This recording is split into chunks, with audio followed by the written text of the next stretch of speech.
तोरा बिना गे कैसे हजी तो तोर बगलावा तोरा बिना गे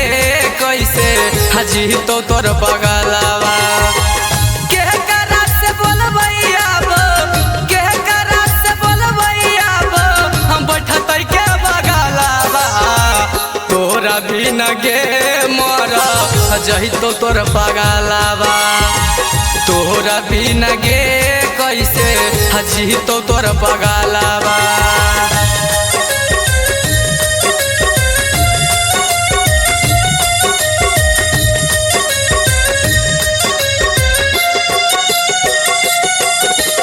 म्यूजिक बाय शशि भूषण स्नेही।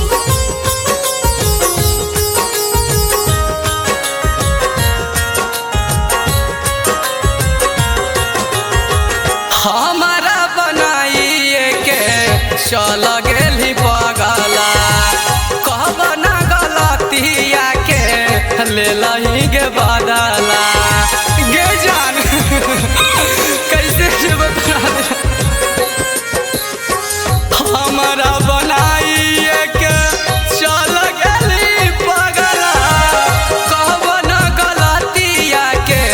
ले लही गे बदला देखैला तोरा सहियो देखैला तोरा सहियो तोहर गे सकलावा तोरा बिना गे कैसे हजी तो तोर बगलावा तोरा बिना गे मर जही तो तोर बगलावा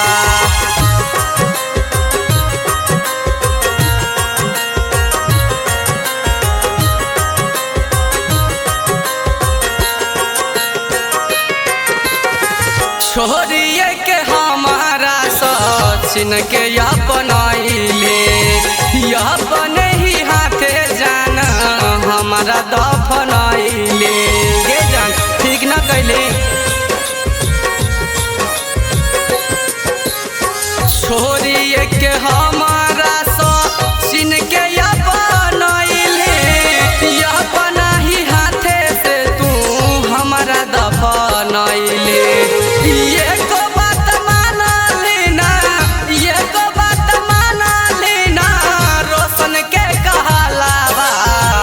तोरा बिना गे मर जही तो तोर बगलावा तोरा बिना गे कैसे हजी तो तोर लभारा।